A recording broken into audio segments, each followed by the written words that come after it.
You know what, before I clicked record I had energy.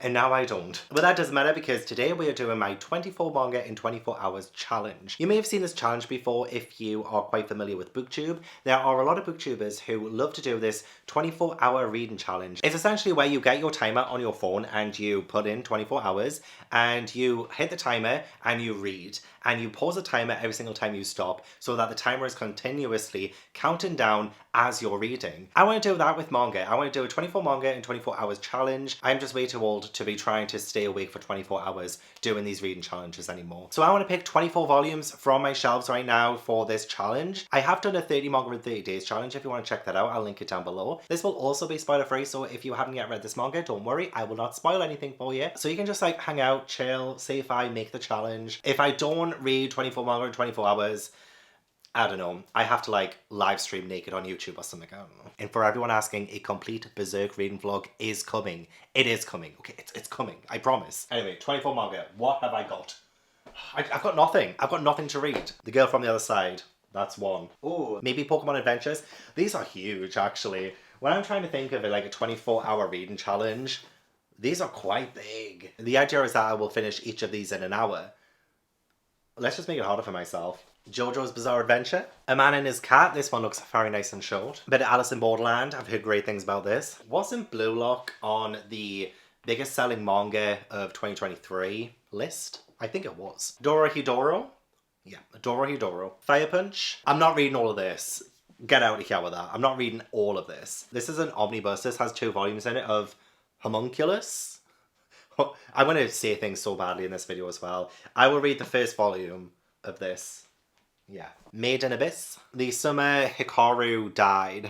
Poor Hikaru. Another short one, Zone 100. Ancient Magus Bride. Ascendance of a Bookworm. Boys of the Dead. I just picked this up today. I think it's Gay Zombie. I love saying this title out loud. Dan da Dan. We've got a classic on our hands, Dragon Ball. This one I've been so intrigued by.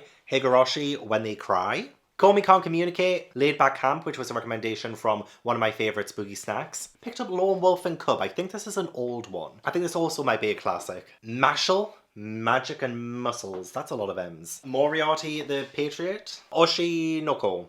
Oshi No Ko? Oshi No Ko. And another classic, Yu-Gi-Oh! I will tell you what all of these are about in the sections of this video. Everything will be timestamped below. 20, 21, 22, 23, 24, 25? Oh, crap. I will put Homunculus. I will put this on reserve. If I still have time on the clock left, I will read the first volume of this. So these are the 24 manga that I'm going to prioritize for this challenge. Hopefully I find myself some new favourites in this. Please let me know down below if any of these are your favourite. And because I always crack under the pressure for which one to pick next, I'm going to do a spin the wheel. All the titles are in the spin the wheel. Let's see what I'll be reading first.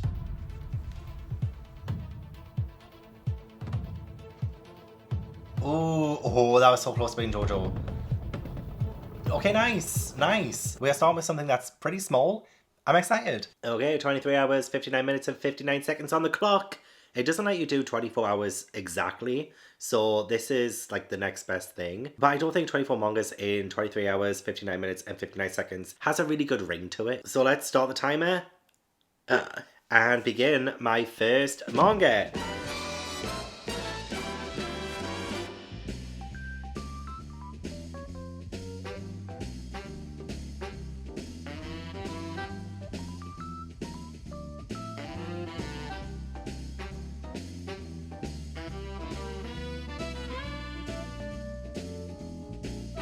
Oh, I am so intrigued by this. I actually wasn't too sure what the plot of this was supposed to be before getting it. I just remember seeing it randomly and I just forgot what the plot was. But this one follows Yoshiki and his best friend Hikaru had 6 months before gone into the mountains and he was missing for a week. He came back and we start off this very first chapter with the 2 boys hanging out, and Yoshiki says to Hikaru, "You're not really Hikaru, are you?" And Hikaru's like, "No, I'm not." And it's like, okay, so like the real Hikaru had died in the mountains and now he's like taken over by something. And yeah, it's strange. It's really, really strange. What is it that is inside of Hikaru?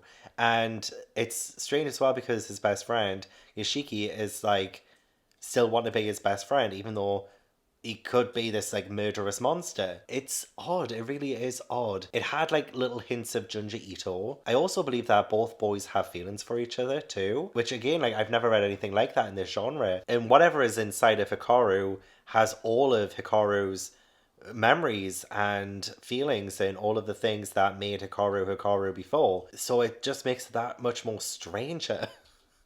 Oh, but it was so good. I really enjoyed this. I believe there's only like 2 volumes in English so far. Another one's coming out in April. I'm obviously gonna have to get them all now. Like, I'm so intrigued. This is what happened in the 30 manga in 30 days video.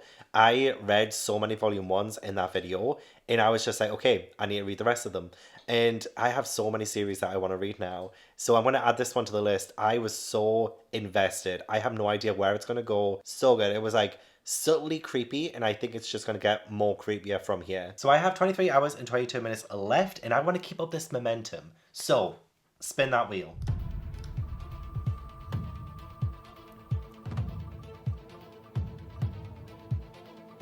Hey, another short one. A man and his cat. Okay. This one should be so different to the previous one. I think this one is going to be a lot more wholesome. Apparently, a kitten languishes in a pet shop, unwanted and unloved. Oh no, it's going to make me sad, isn't it? Even as his price drops with each passing day. Oh, the poor... Oh. This is going to break my heart. I'm going to cry. No one spares him a glance unless it's to call him names. Why would you call him names? Oh, this is so heartbreaking. Having practically given up on life, the kitty himself is more shocked of all when an older gentleman comes into the store and wants to take him home. Will the man and the cat find what they're looking for in each other? Oh my god. Oh, this is going to be so different to the summer Hikaru died. Like, I can just tell. But also, again, like, I was kind of hoping to space this smaller manga out, but it is what it is. Oh my god, stop. This is so cute. I don't think I've ever related so much to a main character before my entire life. I didn't quite catch the old gentleman's name. I'm not 100% sure if it was actually mentioned, but Fukumaru is the cat. And oh my gosh, like, so cute, like really so cute. I feel so bad for the little guy. The amount of times, you know, people call him ugly and stuff like that. It's not nice. It's not nice. But the relationship between this man and his cat, oh my gosh, especially since this is the first cat he's ever looked after. So these struggles of being a new cat dad, oh my, I relate so much. I relate so much. I mean, I've had cats pretty much my entire life now, but Ash and Tobu are the first cats that I've had to look after on my own. And I can hear one of them right now. Who is it? Oh, I hear me babies. Here's Ash. Look, Ash. Look, it's a camera. It's a camera. Tobu ran upstairs and I can't be asked to run after him, so you will most likely see him in this vlog at some point. But there were moments like when he gets the cat this bed thing, but the cat ends up staying in the box, you know, things like that. Just kind of dying of cuteness over every little thing. The cat taking up most of the bed. There was just so many things about this that just made my heart absolutely burst. Absolutely burst. And the way Fukumaru makes every single word into like a cat related word, like pawsome or positive, you know, it's so adorable. It's so cute. And Ash has just got on to his favourite seat in the house. Used to be mine, but you know. And things like that are just explode in this. I love it so much. I need to read all of them. I just have a feeling it's gonna make me so happy, but also probably so sad at times too. This has my heart. It really does. I am really hoping for a longer one now. I don't want all of the short ones to get read first. I really want these to be broken up. So let's spin that wheel. Oh, crap.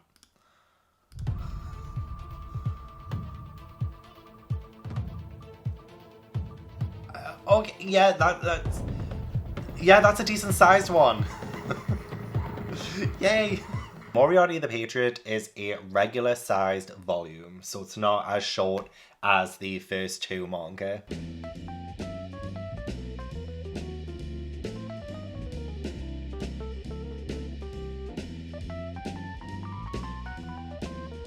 We are down to 21 hours and 43 minutes now, and we have read 3 of these books.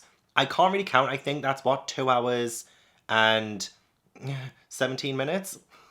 2 hours and 70 minutes I've read reading 3 of these manga, so I don't know whether I should be scared yet or not. Is it too early to call? It's the middle of the day as well, and it's so dark. So there's going to be a lot of nighttime shoots in this video. I finished Moriarty the Patriot, and I genuinely loved it. I thought it was fantastic. It's definitely very wordy. It's very dialogue heavy. And there is so much going on with like aristocracy, social class. And I've never read Sherlock Holmes. I have seen some adaptations. I've seen the films with Robert Downey Jr., I've seen some of the BBC Sherlock. I've seen the first 2 seasons of Elementary, but this follows, you know, who ends up becoming Sherlock's nemesis. And it shows how James Moriarty, that's his full name, I think. There are other Moriartys, and it shows you his beginnings.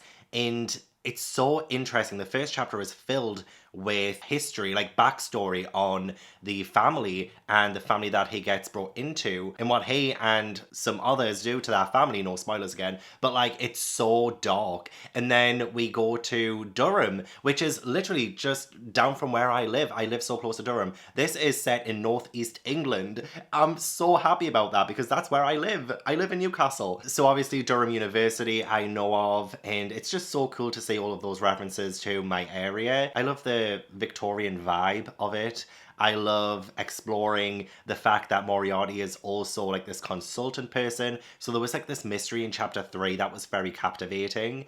And I just love that kind of angle to it. I wasn't too sure what the plot was going to be. And I feel like I get some kind of sense of that now going forward because I definitely will continue. And I just think Moriarty, in fact, I think his full name is William James Moriarty. I'm going to get confused with character names for a while. I'll need a couple more volumes to get used to them. But I just thought it was absolutely fascinating. Characters were amazing and so intriguing to follow.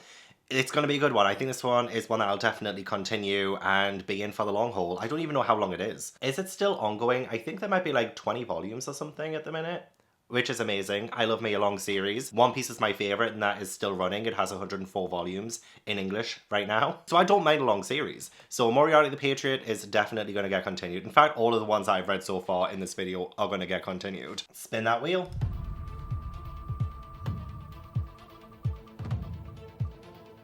Oh, okay. Oh, yeah. Yeah. Laid Back Camp. This is another one I think will be really quick to get through, so I feel like we're just going to save all of the long and girthy manga for last.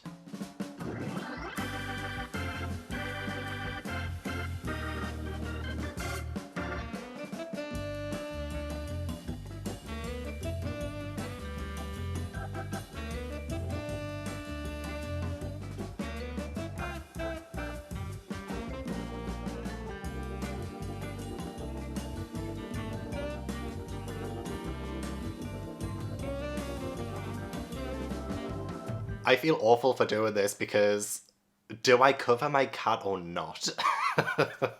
Can I maybe doing it like this?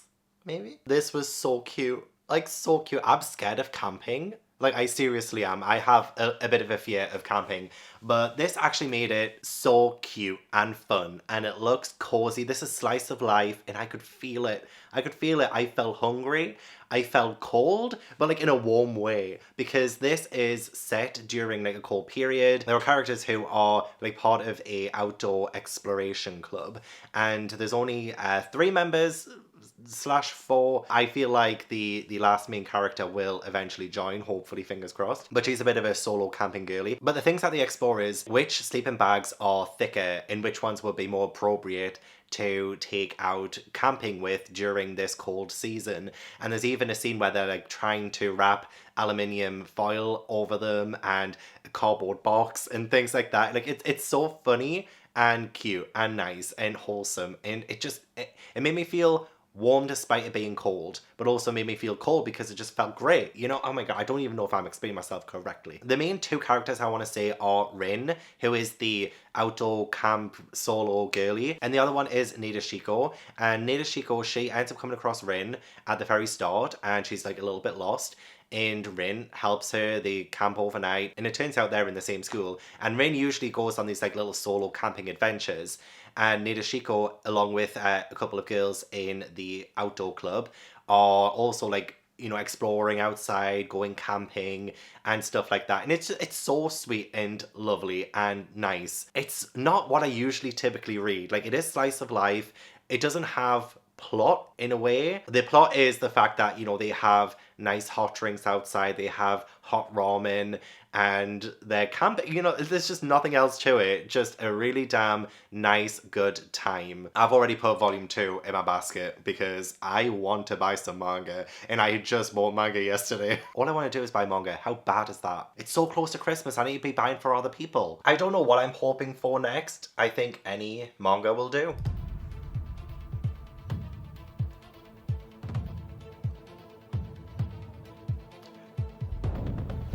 Oh, that was so close to being Komi.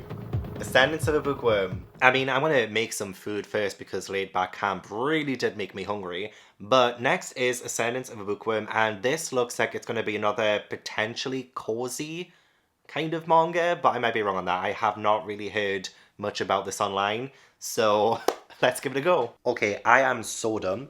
I did not see that on this cover here, it says part 2. I got a part 2 before part 1.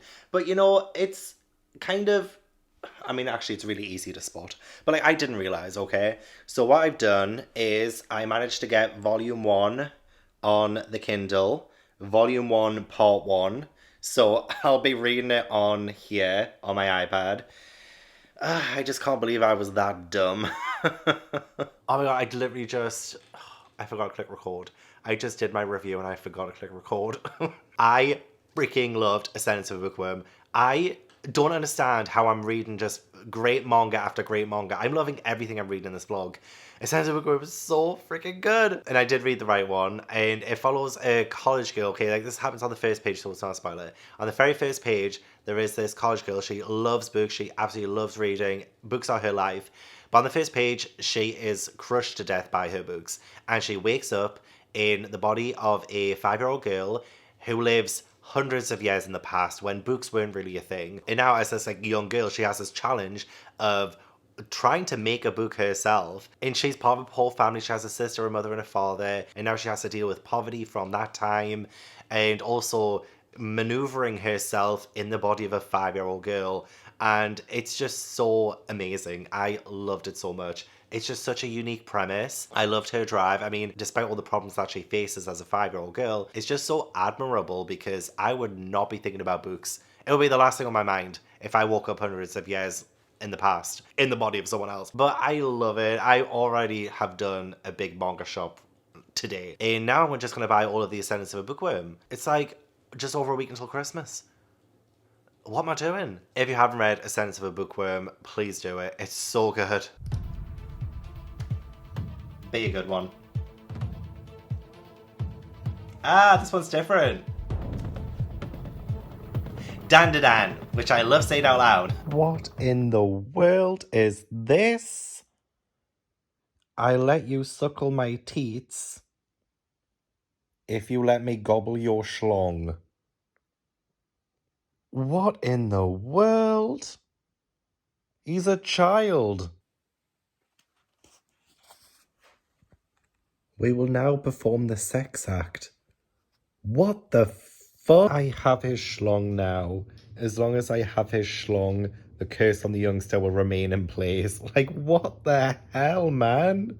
What the hell? Why schlong? I hate that word. Before I talk about the weirdness that is Dan, I do want us to have a little bit of a break to go through a little bit of a manga haul.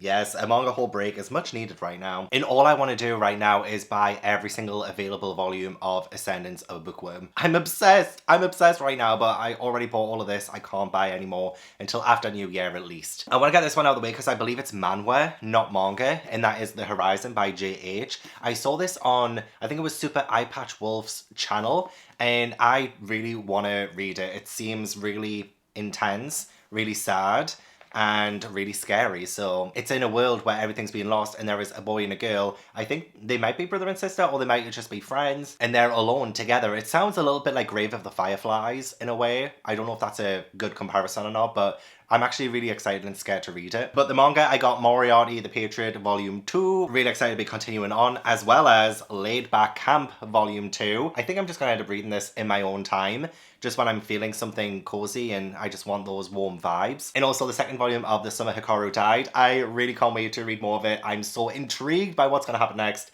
so I'm going to end up reading that in my own time too. I also needed Frieren Volume 3. I have 1, 2, and 4, but I needed Volume 3, and it wasn't available in any of the stores I went into, so I managed to get this online. I do love Volume 1, so I'm looking forward to continuing. And finally, I did get Berserk Deluxe Edition Volume 13. This is the second last available volume that I need, so I just need Volume 14, and then I have all of them so far, and then I can finally do my big epic movie-length reading vlog, reading every single volume of Berserk in one video, so I'm very excited about that. So this was my little haul, hopefully the only one in this video. If there is another one in this video, I genuinely need to be stopped. Someone take my bank account details off of me. This was strange, absolutely strange, and I don't know if I fully love it. I really do like the premise, and I think it can go into a direction that will be really interesting, especially to do with the world of the paranormal and aliens and things like that. But oh my god, this was so bizarre. I was reading it last night like,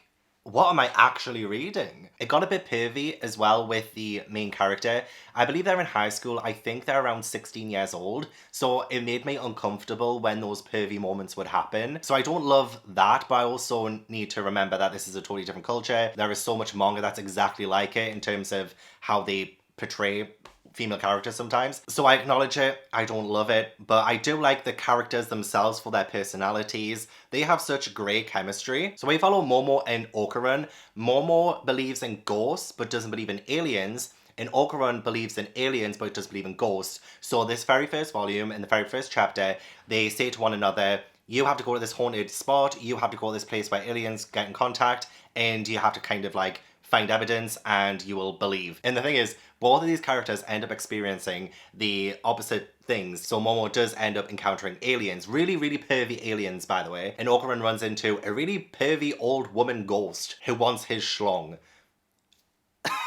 It's so bizarre. But there is like this big part of me that's just so intrigued, curious about where it's going to go. I do love the incorporation of like the spirits and even like the aliens in a way, although the aliens are not my favorite. There is something about both of these characters that makes me want to continue. So I think I will end up continuing this. It is a bit low on my priority list, just because the whole like pervy stuff I didn't love, and I can only imagine it'll probably get worse from here. But you know, we're dealing with horny aliens and horny spirits. I really should have known what I was getting myself into. Next manga, and let's make it less pervy than the previous one.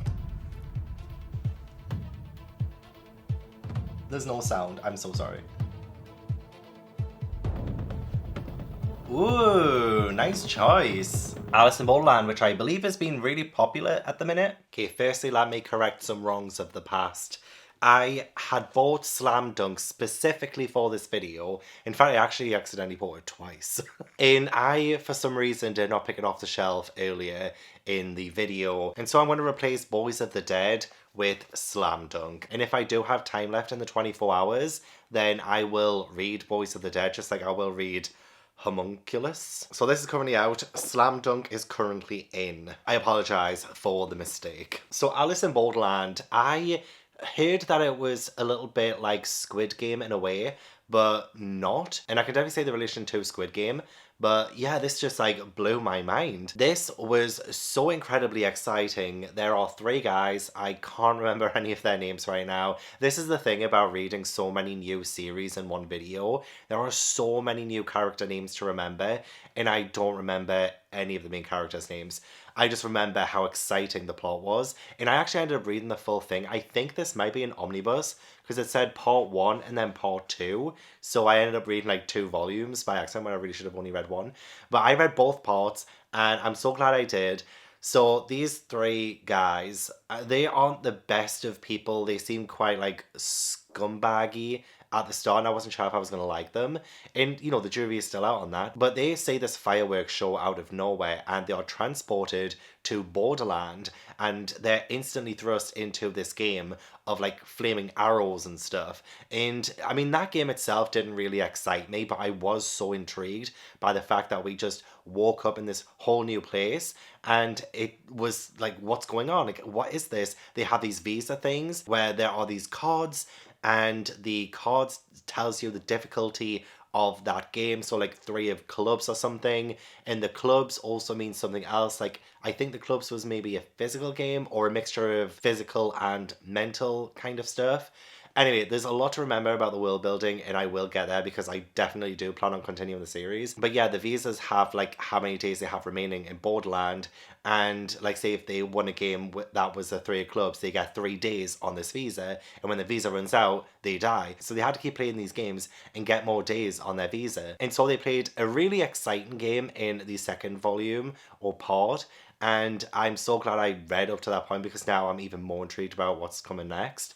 It was a very exciting one with like a serial killer and like some guy in this horse mask thing shooting the people down in the game of tag in this L-shaped building. It was just really, really good. Very exciting. Probably the most exciting one I've read so far. Maybe not my favorite just yet, but definitely the most exciting. I think as soon as I start caring more about the characters, I will begin to be scared about their status in the world and whether or not they're going to live or die. So once I read a couple more volumes, I think that will inevitably happen. At the minute, I just really enjoy the plot, and I heard this is also an anime, I think. So I would definitely check that out too. Ash is looking at me like, why have you taken my seat? Hello, Ash, I took your seat, but you can have it back now.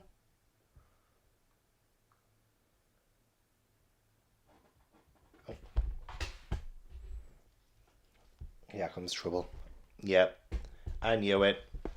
I was sitting on his seat. I'm sorry, Ash. It is nearly 1 AM, so whatever I spin next, I will most likely read tonight and tell you about it in the morning.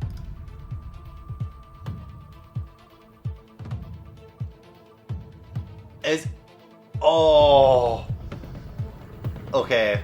Lone Wolf and Cub. It was almost slam dunk, which is literally what I've just put on to the challenge. It is a massive one. I don't think I will read all of it like I did with Alice in Borderland. I will just stick to the first volume.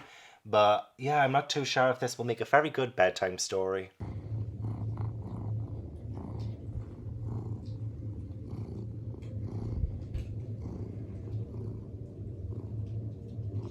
Oh, this took me a little while to read. I didn't read the entire thing. I looked online to see exactly what was volume 1, and apparently it was the first 9 chapters, which is still 300 pages of this beast, and it's definitely not a story to read before bedtime. I believe Lone Wolf and Cub was written in the 70s, or at least it's like classic manga, and it's set during like medieval Japan, and it's very violent. So this is a samurai epic. We follow a father who is traveling with his 3-year-old son, and pretty much everyone he comes across, he literally kills. And he is, I believe, on this like revenge plot, which it was a little bit hard to follow at times. There was a whole lot of dialogue. It has really old-timey art, which is beautiful and stunning, and I'm so fortunate to have read this. I feel really glad to have read this. I would love to read more. I probably don't gravitate towards reading it and picking it up again anytime soon, but it makes me appreciate a lot of the history of Japan and, you know, things to do with like shoguns, which I went to Japan back in September, and it was amazing. It was my first ever experience,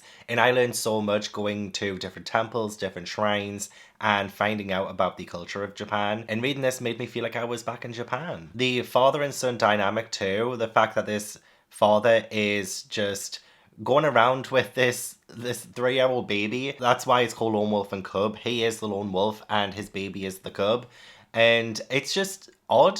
It's a little bit odd and strange, but you know what? He handles himself so well. I really enjoyed it, but not my favorite, and I kind of wish I didn't pick it for this video. I feel like it's something that's more appreciated when you're not on a bit of a time crunch, because now I have just over 17 hours left. This one has definitely taken the longest to read so far, so we gotta get a move on. No sound again. Why does that happen? Oh, interesting. Fire punch. Isn't this the same author as Chainsaw Man? Yeah, it's the same author as Chainsaw Man. The only thing I hate about the winter is that it gets so dark so quickly, and it feels like I have barely any daylight to read. Finished Fire Punch, and I think this might be on par with Dandadan for like how many what the fuck moments there are. I really enjoy the premise. We are set in a post-apocalyptic world in the future where this ice witch has frozen everything, and people are, you know, clamoring for heat. And we follow Agni and, you know, his sister. They can regenerate their bodies. So Agni cuts off his arm and it can like regrow in a second. So they give limbs to people in the village so that they can have food to eat. So there are themes of cannibalism right at the start, which is very interesting because you do think, okay, how desperate do you need to be to eat the flesh of humans in order to stay alive? But there is this incident that happens when these like military people come and they blast, well, one of them is called Gifted. I believe there are people called the Blessed who have these like powers and stuff, like how Agni, the main character, can regenerate. So there is this guy who obliterates the entire village, but because of the regenerative properties of Agni's body, he keeps like dying over and over and over again. And this is like, I think it was like 8 years of this pain and torture of burning before he can like really kind of use and control it a little bit. And so he goes on this revenge mission against this guy. Other weird things really do happen, things that really do make you feel very uncomfortable. There is like a hint of potential incest that doesn't happen.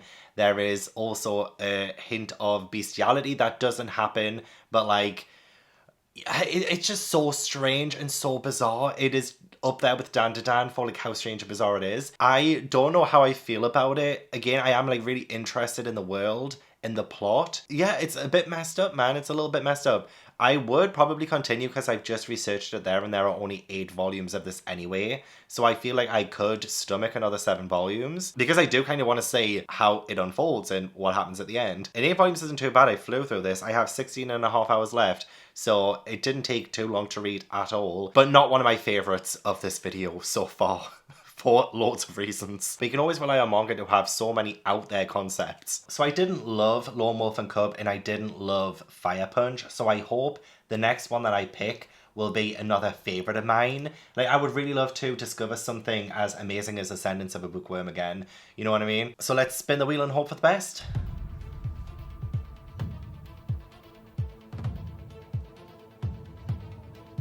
Oh, Komi can't communicate. It was almost Dragon Ball, but Komi can't communicate. I have 15 manga left to read, 16 and a half hours left to read them. I feel like I'm going to be cutting it pretty close. Okay, but I got so proud of Komi by the end of this. This is one of those mangas that I can read where not a whole lot has to happen for me to enjoy it, and I did. I really like this one.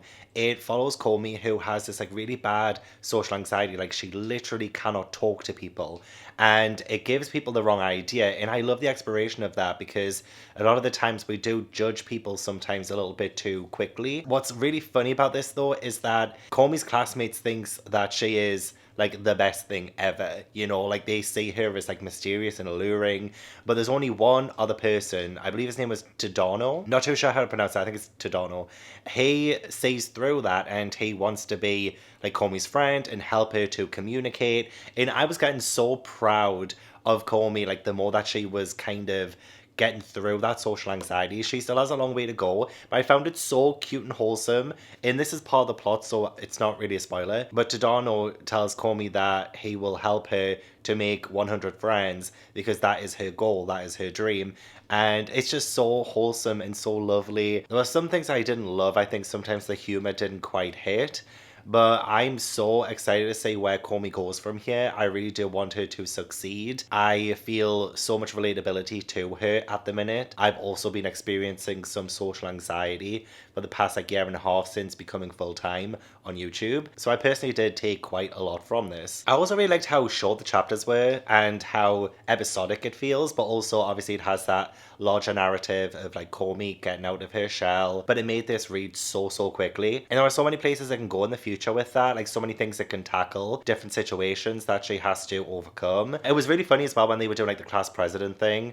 I think that was like a really good point in the story. But overall, I thought it was really, really good. I wish that had been the one that I read last night before bed, not Lone Wolf and Cub. Okay, I can't get the spin the wheel up on my phone, so let's get back to the computer. Hi, Ash. Whoa. Oh.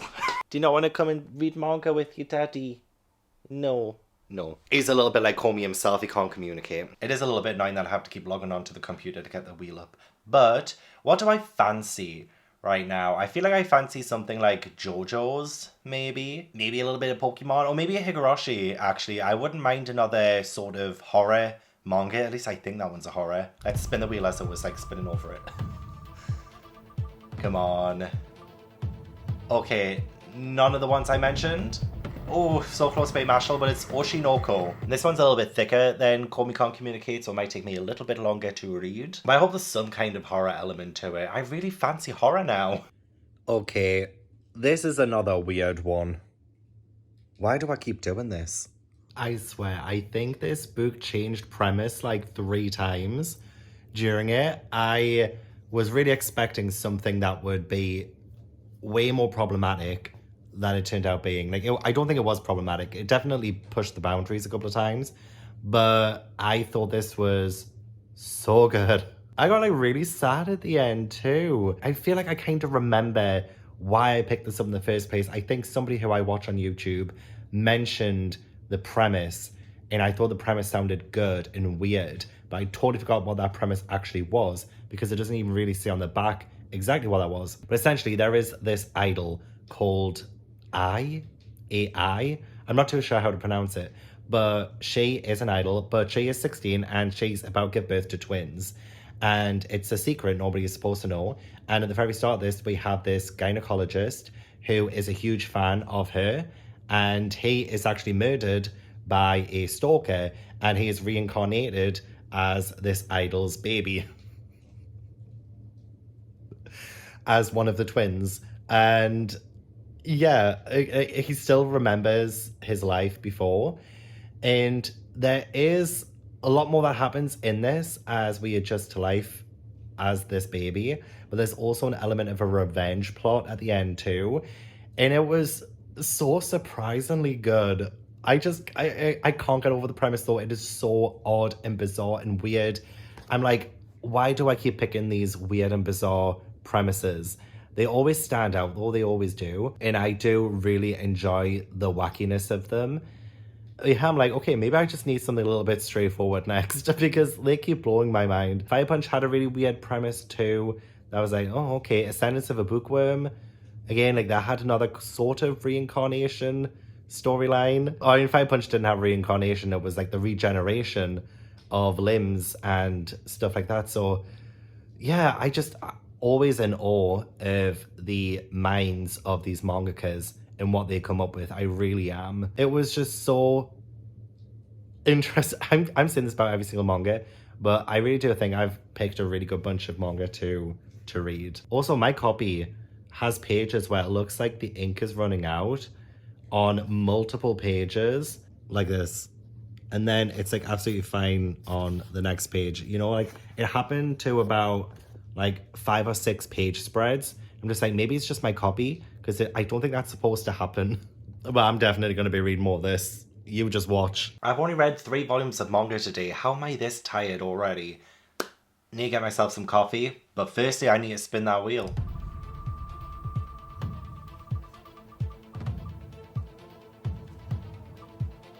Okay, I was kind of hoping for this.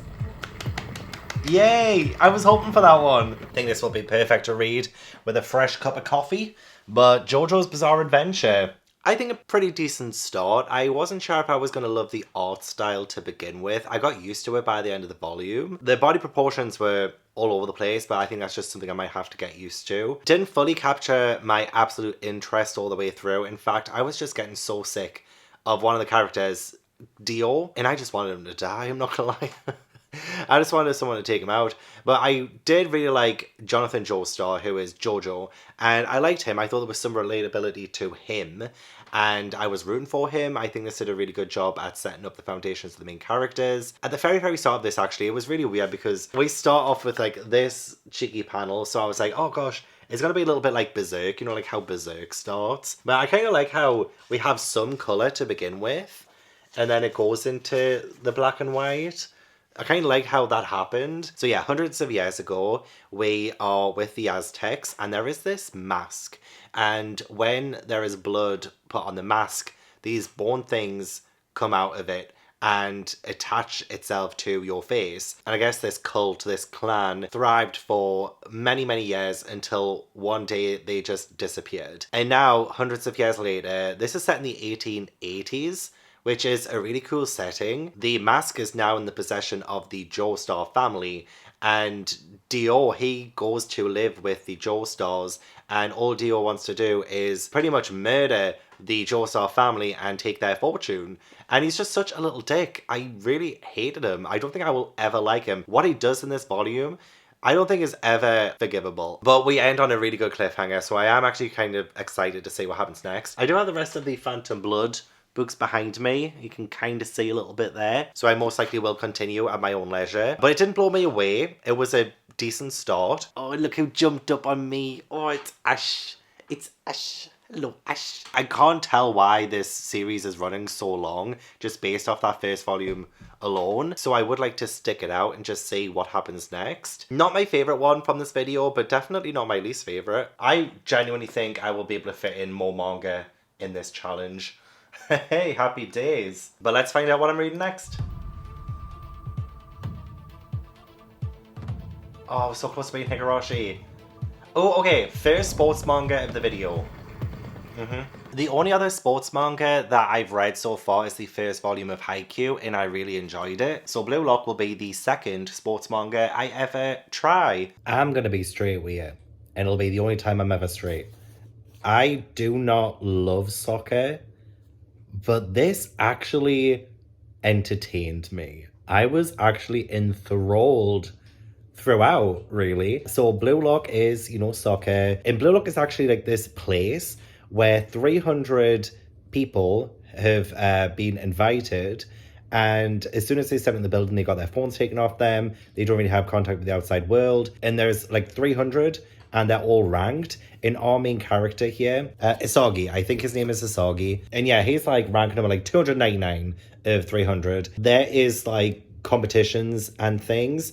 And it feels like Alice in Borderland, but without the life or death situations. There was a sort of test in the second chapter, and the outcome of it, I was floored. I couldn't believe what happened. And it's weird for me to say that about soccer, but I was so entertained. I was so thrilled. It was good. It was actually pretty good. I didn't love it. I still don't think it's really my thing overall, but I would definitely read more. I'm saying that about every single manga in this, but I think I would. Another reason why I love manga is it can take something that I'm not usually that interested in and makes me interested. Also, as well, whoever gets eliminated, because it can only be one striker. So that's what Blue Lock is it is this experiment thing, trying to find the best striker that will take Japan to winning the World Cup, right? And only one person out of these 300 who have entered Blue Lock can be that striker, and the other 299 will never ever play for Japan ever. Like, it's kind of like they will be blacklisted afterwards if they fail. So everything is riding on this, and only one person out of 300. Like, the pressure is actually quite high. It is quite intense. So yeah, I really enjoyed it. I didn't think I would like it as much as I did. I've got 13 hours left. I've read 13 so far. I might have to actually add more manga to the challenge. Anyway, let's spin the wheel.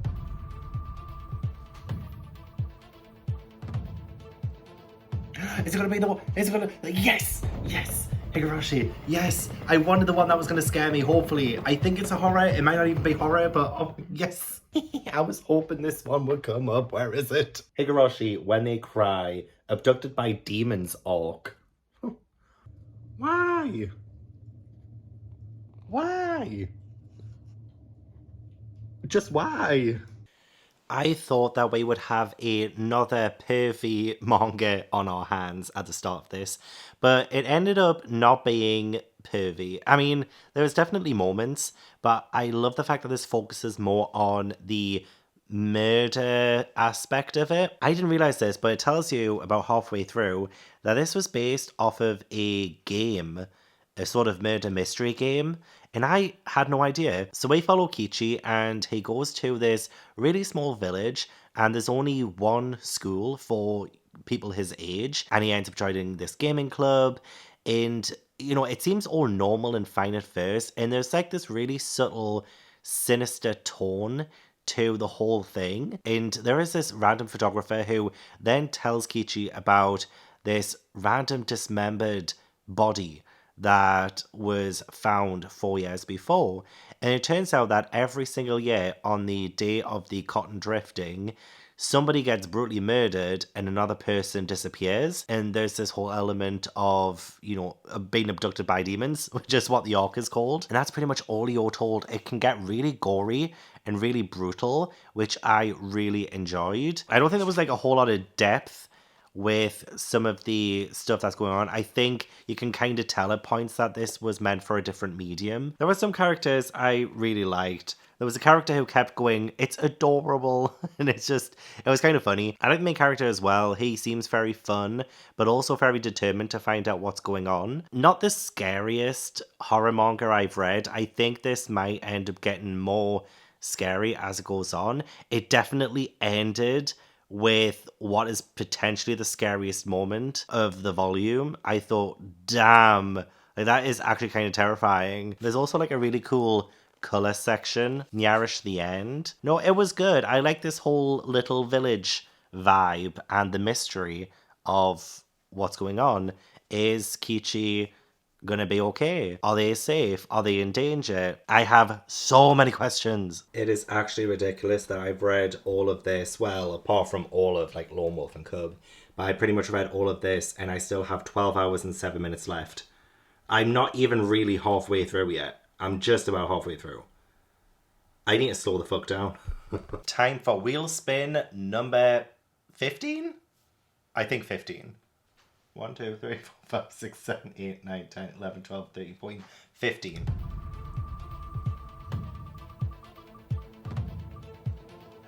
Oh, we're going classic. We're going classic. We're going for a bit of Yu-Gi-Oh! I just know this is going to take me right back to childhood.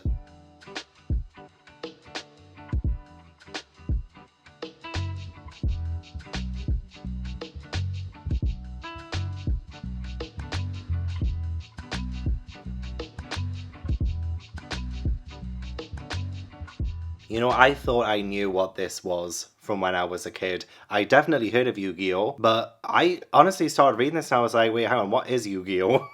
What is this even about? I ended up really enjoying this. This was so much fun. And so we have Yugi. He has this puzzle that was from like ancient Egypt. It was found in a tomb in the Valley of the Kings.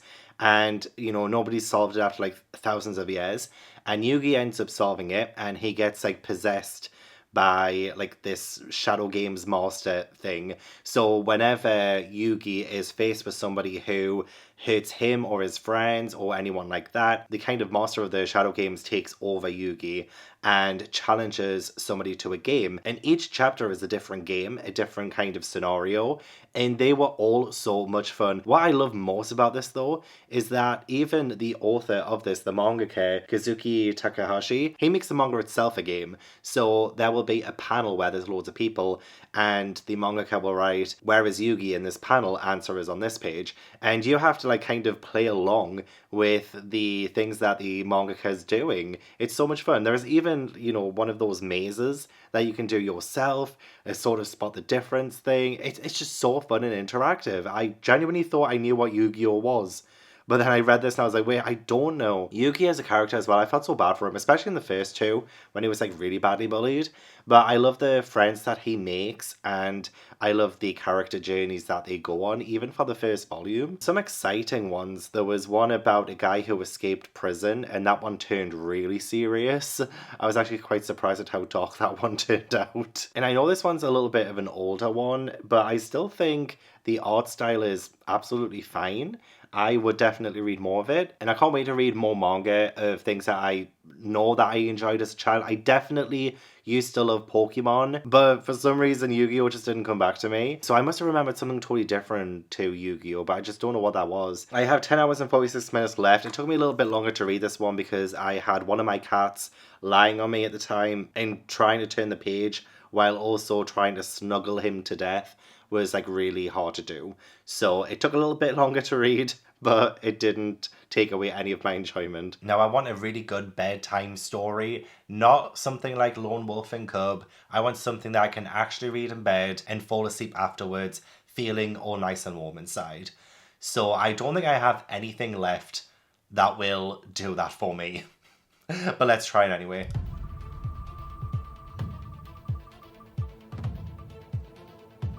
Oh, Made in Abyss. Okay.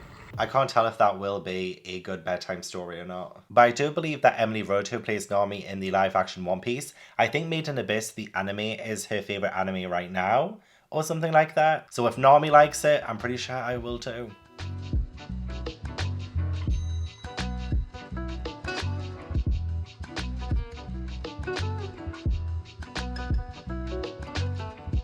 There's a couple of questionable things in the first volume of Made in Abyss. And again, there seems to be like at least one thing or more in nearly every single volume that I've read so far, where there is just something that is just really uncomfortable to read. For example, like the punishment that the kids go through at this orphanage where they are.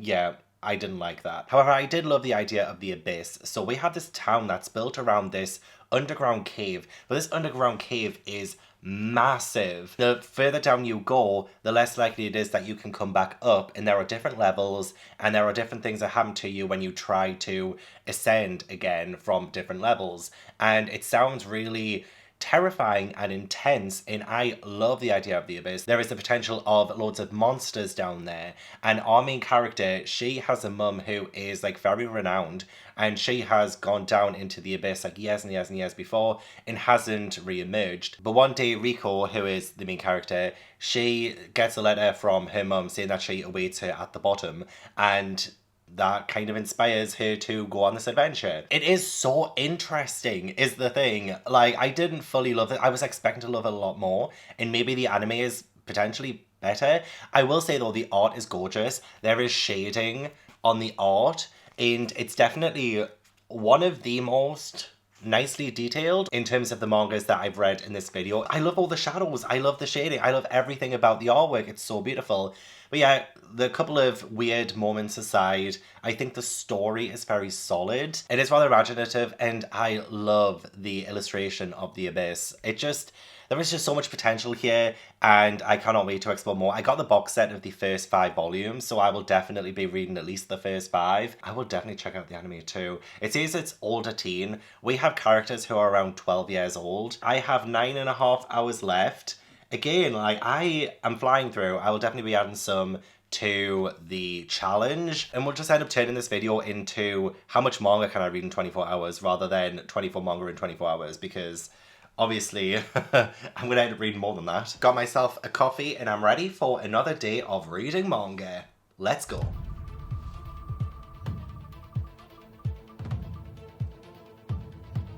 It was almost another sports manga there. Ancient Magus Bride.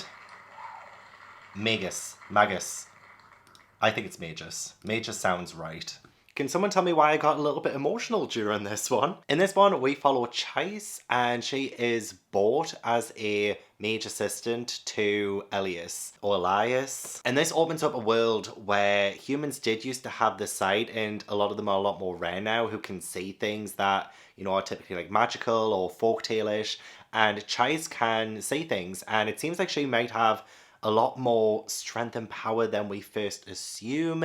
She seems like such an interesting protagonist. She doesn't have like the biggest personality or anything like that, because we have a little bit of a chaotic start to her introduction, especially since at the very end of the first chapter she is told that she will be his bride, and I'm just like, I mean, she's got a lot to unpack. She does. I mean, Elias, he seems fine, honestly. He does seem pretty good. And I kind of like their dynamic so far. It seems okay. But what I love the most at the minute is the world, the outer world. There are dragons, there are like fairies, and the idea of mage and like magic with alchemy in the way that those are like so different, and the way that this book kind of built each of those up. I feel like it's a really good introduction to the series. Some interesting things in the final few chapters of this book too. I wasn't too sure what the plot would be. I thought it would just be, oh, maybe Chase is just gonna like learn the craft from Elias, her like master slash husband. Honestly, I'm probably making it sound worse than it actually is.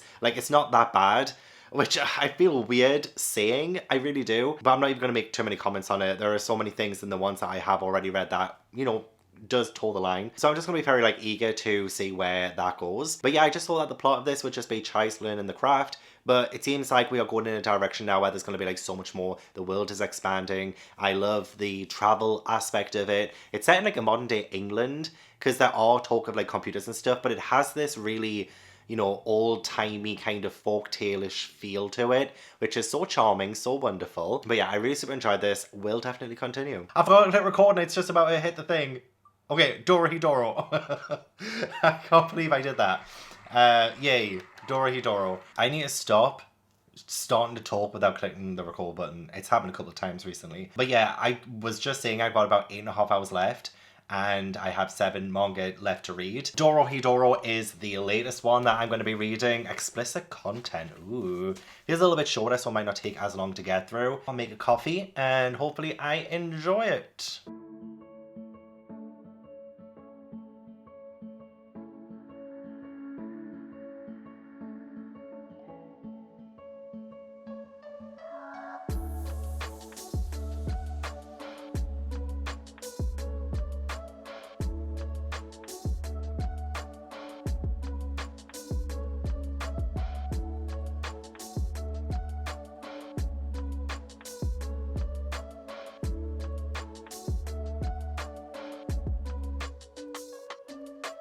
Okay, I don't know if this one was fully for me. I didn't hate it. I didn't dislike it. I thought it was good. I liked the art style. I liked how pointed and dark and shadowy the art style is. Like, this is not technical whatsoever. I'm not that good with analysis. But I think even just like the story in general, it just like didn't really captivate me in this volume. I'm sure the story is fantastic and it probably just gets better from here. But yeah, I didn't really take a whole lot from it. I do like the premise, like I like with every single manga I've read. I like the premise. We have someone called Kaiman, and he and Nikaido have this sort of like duo team up.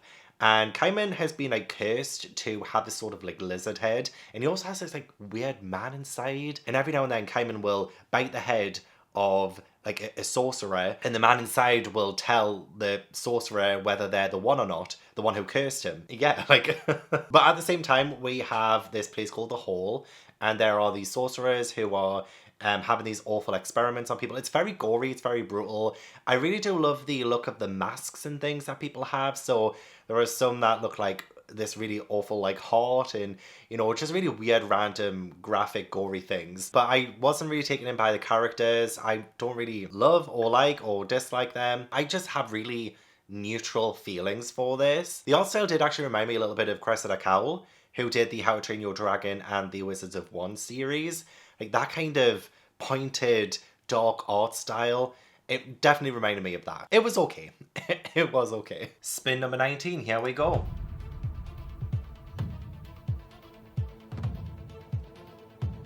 I've been excited to read this one. Very excited. The Girl from the Other Side. I think this might have 2 volumes in it. I'm not actually 100% sure. I might read the full thing because I still have just under 8 hours to go. So I might as well make the most of that time. Yeah, it turns out that this is 3 volumes in one, and I just ended up reading all of them. It's actually kind of a quick read because I feel like a lot of the panels or the pages in this are kind of like vibes and atmosphere. So there's a lot of like panels without dialogue. And the dialogue is quite short too, so it's quite quick to read. And we only ever really get to see what we need to see to begin with. Like we have this world that's slowly unraveling. So we have Shiva, and she is a young girl, and she is being cared for by someone called Teacher, and they live in a house on their own. And this is a world where there is an inside and an outside, and the outside is like filled with like monsters and all of that, and the teacher who is looking after her is considered a monster, and Shiva is not allowed to touch the monster, otherwise she will get cursed and turn into one as well. But there's such a like really wholesome dynamic between Teacher and Shiva. It was so touching to see like how much Teacher ended up like caring about this young girl, and there are so many questions. Like, I'm so confused by what is going on in this world. I don't fully understand everything, but that's fine because I think the first 3 volumes of this series is very good at just painting that initial picture. The art style is really beautiful as well, a bit desolate at times, and I think that like really works for the kind of story it's trying to tell. There are some like genuinely scary moments also. Yeah, it's very good. I feel like I'm just repeating myself now. I'm reviewing so many first volumes, spoiler free, that it's like so hard to come up with something new, but definitely piqued my interest. Definitely going to continue on because I absolutely love these editions, so I definitely want to collect more. It's absolutely gorgeous. And yeah, I need to say more of like what the outside and the inside entail. I've got 5 more manga on here. I feel like I need to add more.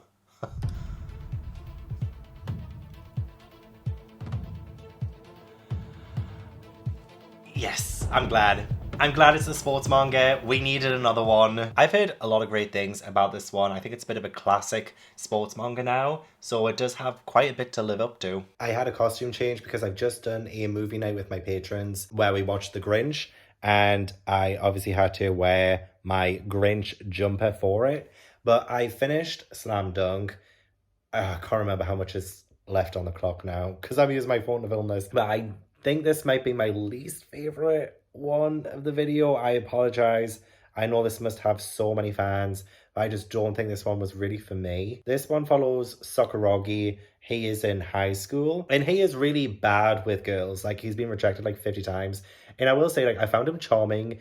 He was a little bit annoying, but I kind of liked his kind of persona. I liked the way that he was a bit relatable, so I didn't mind him at all. And everyone feels very 80s. Like, I do think the art is a little bit dated. But he ends up meeting a girl who he absolutely falls in love with, and she kind of introduces him to basketball, and he starts to enter that kind of world.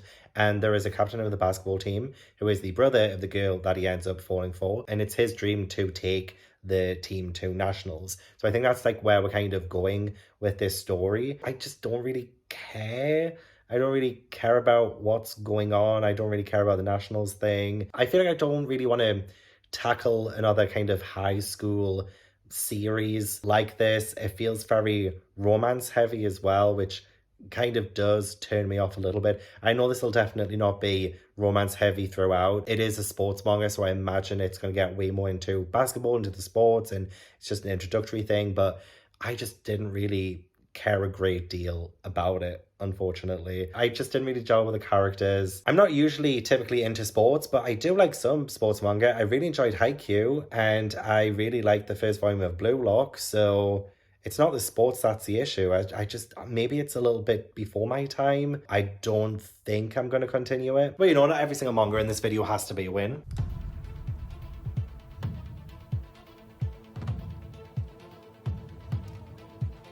Mashle. Mashle is the winner. I think I found my new favorite character. I'm not even kidding. Mash is hilarious. Like, this has to be a joke, right? Like, this is a parody of Harry Potter. At first, I was like, oh, is everyone just going to compare everything to Harry Potter just because it has magic in it? And that's what I thought initially. But then, yeah, the more I read, the more I thought, okay, this has to be a parody. This has to be taking the piss out of Harry Potter. And it was just so good. I love, because we follow Mash, and he is super, super strong. We have a world where there is magic, but Mash ends up enrolling into this like magic school, but like he can't perform magic. So like there are so many ridiculous things that happen, really creative ways, I guess, in which Mash, you know, handles these challenges. And it's so funny to try and picture in my head. Like, say if he's like trying to ride a broom and fly in the air, you just see his legs just going like really, really fast in the air, and like he still somehow manages to like stay afloat and stuff. It's so funny. Like, this was probably the funniest one that I've read. And the fact that he's just such a dumb person, but he's kind of not, but he is. I've never read anyone like him before. He's so overconfident. But you know what? I really love that about him. I love the fact that he's like so confident, even though he really shouldn't be. He's a fish out of water in this magic school, except he's proving himself already. I'm like, okay, but where do we go from here? Like, how is he going to keep this charade up? I love the fact that he is so strong. Like, he's really, really strong. There are just some, like, dark moments as well, but, like, dark funny. Like, when he kind of buries the vice principal because he was going to get expelled and stuff. And, like, he doesn't really think first.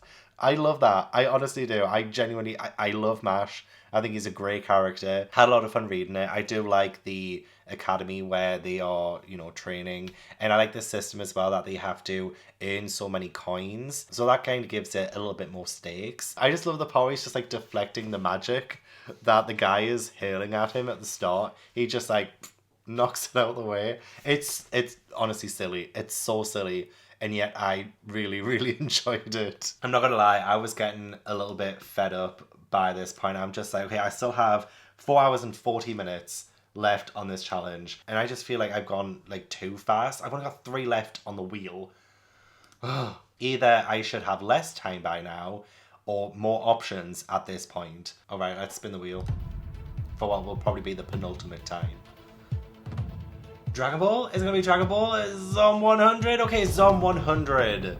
Zom 100. Very close being Dragon Ball there. I wonder when I'll finally get it. It's probably going to end up being last, honestly. Oh my god, I'm left with Dragon Ball and Pokémon Adventures. Are you kidding? Like, 2 very nostalgic things. Okay. Although I do want to preface, I've never seen or read Dragon Ball in my life. But I imagine people have nostalgia for it.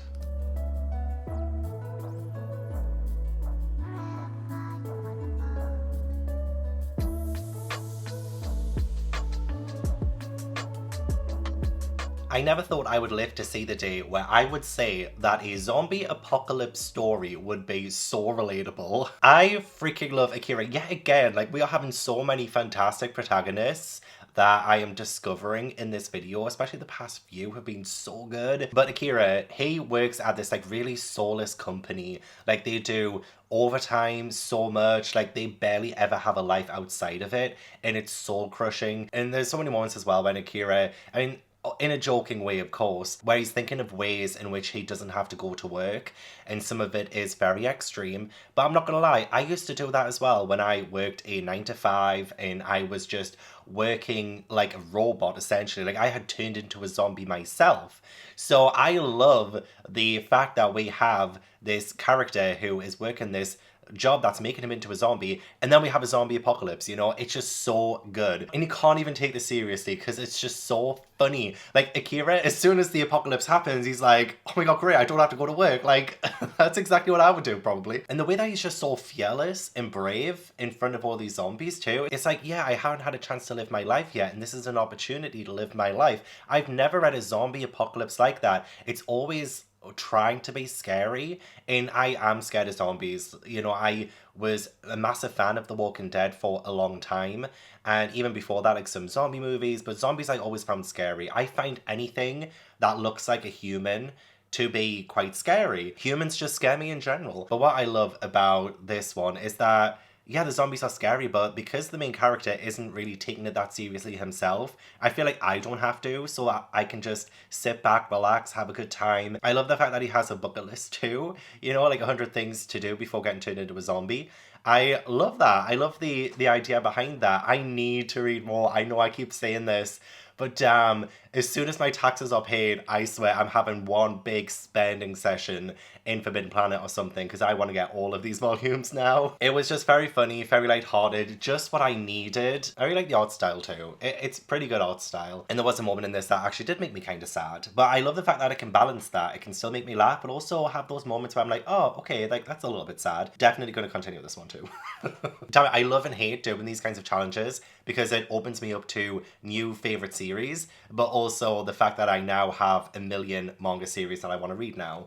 and I don't have enough time to do them all. So last night I didn't really want to be on camera, so I didn't do my review. I did end up spinning the wheel on my phone and I ended up getting Dragon Ball. So I did end up reading Dragon Ball last night also, and I like it. I thought it was good. I think some of it is definitely dated. I saw way more of Goku than I ever wanted to. There are some sketchy things around the main female character Bulma and what happens to her. Like, a lot of that does make me uncomfortable, but I'm going to focus on the story because I just know that I'll probably get a lot of comments just like rolling their eyes and stuff, but like, I do like the story. I love the idea of collecting these Dragon Balls. There are 7 of them, and Goku and Bulma are now going on this quest to find them all, and when they find them all, they can get this wish from a dragon. And I love that idea. Honestly, like, I've never ever read Dragon Ball before. I never even knew what it was about. I don't know who the main character was, and I know this is a huge thing. Like, Dragon Ball is huge. I wasn't even that turned off by the art style either. I thought the art style is pretty apt for the kind of story, because Goku himself is not really that much of a serious character. He is, like, he's great at fighting and stuff, but his common sense is lacking a little bit, and I can kind of see where One Piece got some inspirations from. Or I guess at least like manga these days, the ones that I've read anyway, and a lot of the shonen that I've read, I feel like has been inspired by this, so I definitely get the cultural importance of Dragon Ball. I was expecting more fights though, like there weren't really that many fights, which I'm not complaining about because I don't love a lot of mangas that focus on fighting. I love One Piece, but the fighting is probably my least favourite aspect of One Piece. I love the story and the world building more, but I actually think this volume focused way more on story and building the characters first before we get any of the big fights and stuff. I know this is a series quite famous for its fights, so I was just like expecting a little bit more fighting. But I love Goku. I love him as a character. I think he's like very good. Some of the sketchy things aside, he is a little bit like Tarzan in a way. Like, he doesn't really know everything, and it's kind of like a little bit innocent the way that he seems to go about asking questions, but sometimes there are boundaries that are crossed. I will definitely continue this though, because I have just put out a post on my community page on YouTube because I want to do a movie length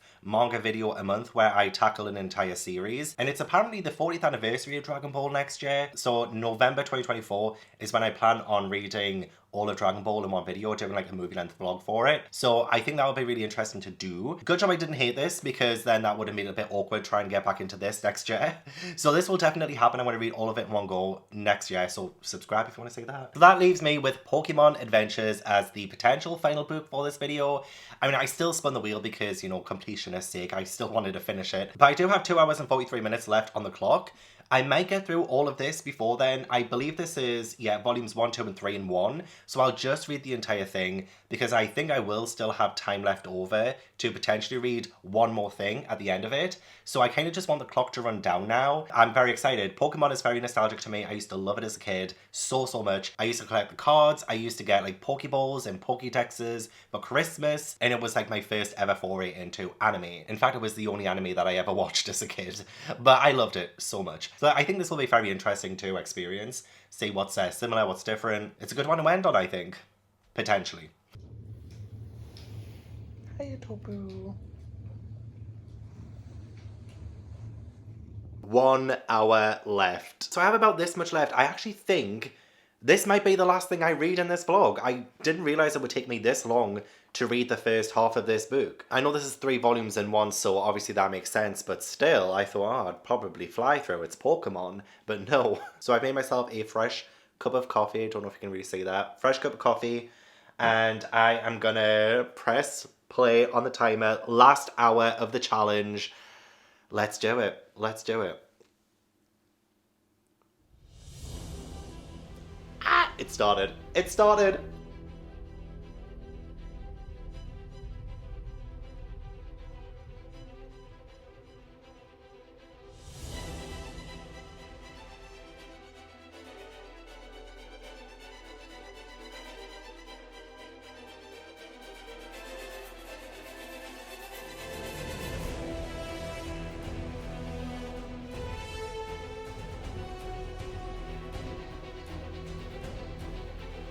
$44 minutes and 48 seconds left to read an entire volume of Pokemon Adventures.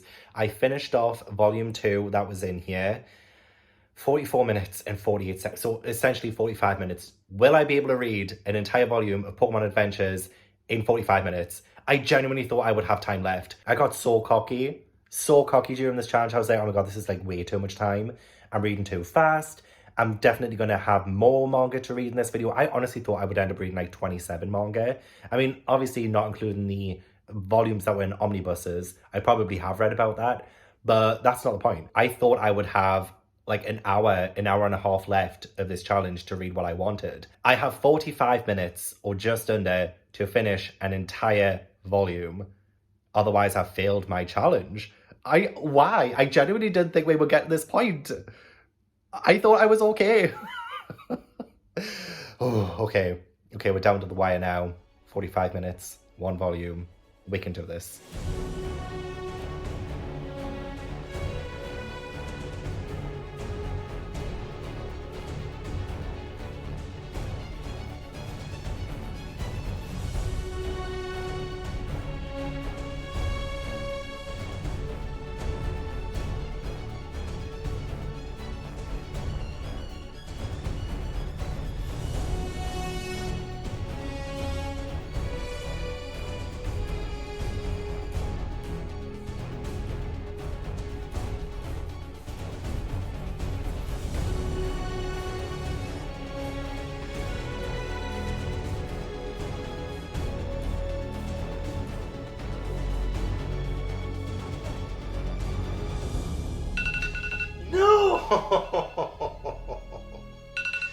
I'm not finished. And that also made me shit myself. Ugh, I'm not done. I'm not done. Pokemon, you failed me. That's 24 hours. 24 hours in total. I've just started chapter 39 of 40. I just had 2 chapters left. We were so freaking close. This is all I had left. This. God damn it. Oh. But you know what? It's not about the challenge. It's about what we learned along the way. I'm kidding. It's always about the challenge, and I failed. And when I read the last 2 chapters, I'll get back to you. I may have run out of time reading this during the 24 hours. However, I have just finished it, and I really enjoyed it. I thought this was so good. Very exciting, a lot darker than I was anticipating also. So it still gave me all of those nostalgic vibes. And, you know, I did grow up on the anime. I believe this is more in line with the video games, which I do kind of remember playing as a kid, but I can't really remember anything about the story. But we do follow Red, and Red is pretty much like the Ash Ketchum of the series. And Red wants to be a Pokemon trainer and goes off on his adventures from Pallet Town to get the gym badges and fight Pokemon and catch more Pokemon, fill his Pokedex, yada yada yada. So we have Red, there is also Blue and Green, and obviously like the games are named after those characters, and I just feel like that's just like so good. I especially really enjoyed the characters and what they learn in the first 3 volumes of Pokemon. It got really sweet and emotional at the end. In fact, it got really exciting by the end too. There were so many great fights and strategies being fought in these fights too, and Red has turned out to be such a great protagonist also. So yeah, definitely a lot darker. There was one instance of a Pokemon getting like sliced in half and like actually dying. Like Pokemon deaths are actually quite prominent. There's even like gravestones and stuff for Pokemon. I'm just like, wow, I never really picture Pokemon dying. I imagine them getting beat, but not really dying, you know? So that was kind of a little bit traumatic. Also, Pikachu doesn't really have the same kind of personality as he does in the anime series. He is still resistant of Red to begin with, and then they end up working together, so it does go in the same kind of direction